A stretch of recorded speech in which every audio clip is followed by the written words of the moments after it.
So a quick review. We have a chord that goes up a neck, in this case a D. Now we take the circle fifths, which would take us to G, and we're going to play it in that, in every, and then to C. And now we're going, let's add our scale.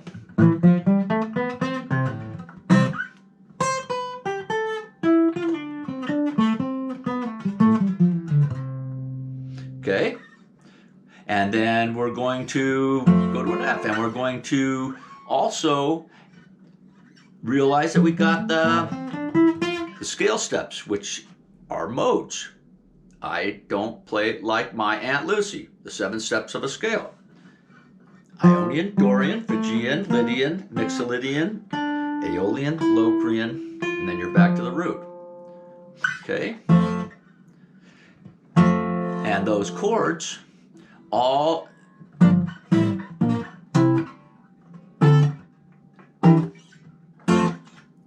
using the scale of the key. So we dink around with that.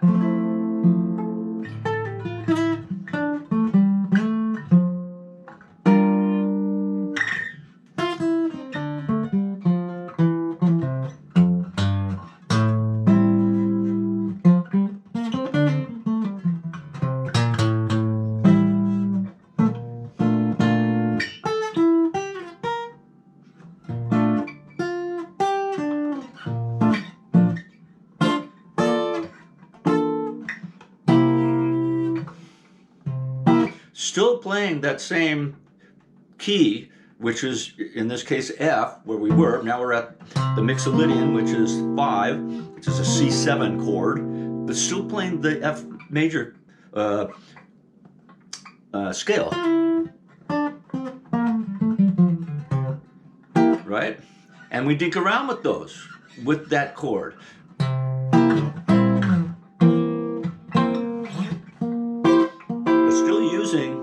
The F scale.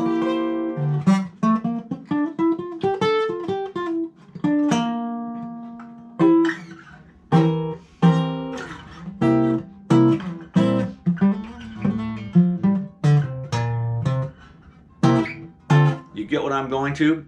Just play around with those. Same scale, the different chords. Okay. One of these things you gotta do is you gotta be able to know where these chords invert around the neck. And what I mean by inversion is, like, let's say, where was I there? Well, I'm just gonna pick one here. Okay, that's the root of G, for example. This is the G7 chord. If I play it from the root, it's called the root inversion.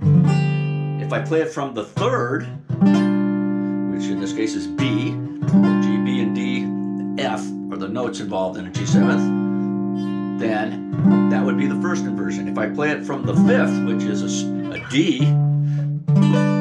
it would look like that. Still a G7. And then if I play it from the 7th, which is an F, the chord looks like that. So root inversion, first inversion, second inversion, and third inversion. Okay? So now, the same thing happens on the 5th fret if we were to play those chords, right? So, and then same on the using off the 4th string. There are inversions. Now, there won't always be inversions, but there are many, many inversions. So what you gotta do, and I hope you can go out and do it, get yourself a good chord book. Now, there's lots of them out there. I'm not going to really recommend one over the other, but when I started, my first one was this monster of a book called Chord Chemistry by Ted Green. Now, I lent it to a young kid on my block back a long time ago, and he never brought it back, you little kid. So anyway, I have found this one free online in a PDF form.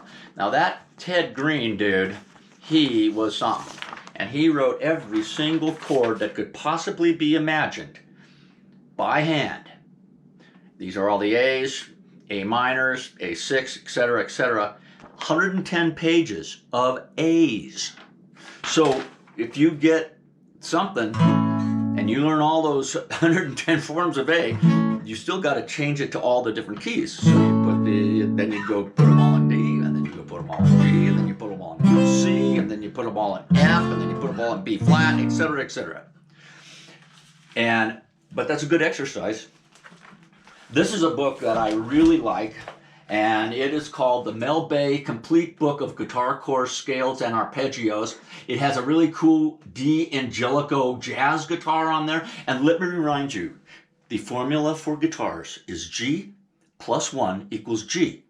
And G is the number of guitars you might like, want, or need, and would really like to have.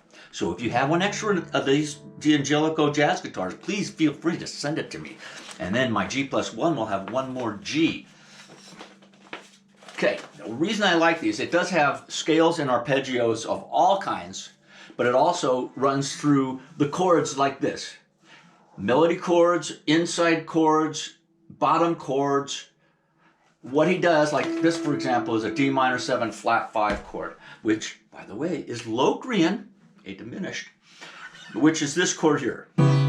So what he does is he has the upper strings, or the higher sounding strings, and he shows you the different inversions of that. And then he has what more of like the rhythm types chords.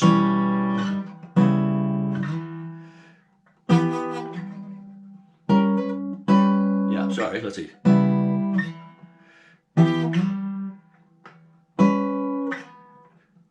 And then the bottom chords. What am I doing? Right? So lower sounding chords. So higher sounding chords, middle sounding chords, and lower chords. Lower sounds. So you get to know all those inversions and where they are placed on the neck, and how to run.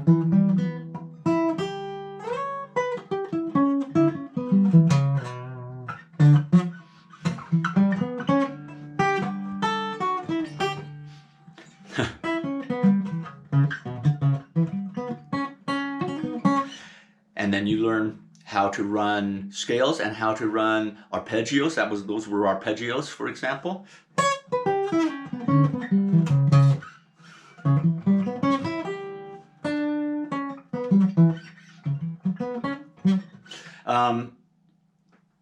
This all adds to the knowledge of the fretboard. It's your learning of the fretboard.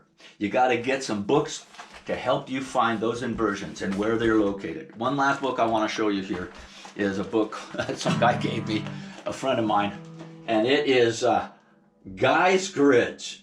And this is a monster of a book. It's so heavy I can hardly hold it up here. It takes me 2 different music stands, or you'd have to lay it out on your table. But this Guy's Grids, he goes through every single inversion. The root, the first, the second inversion, third inversion of all the open chords, utilizing open strings, for example, and movable chords, right? So it's a fantastic book.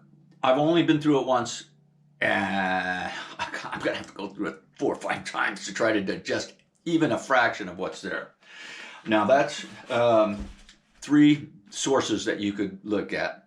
The whole idea here is to learn the fretboard, you need to put some stuff in your head, and you've got to do some learning to do that. And I hope you do. And I'll see you next time. Take care.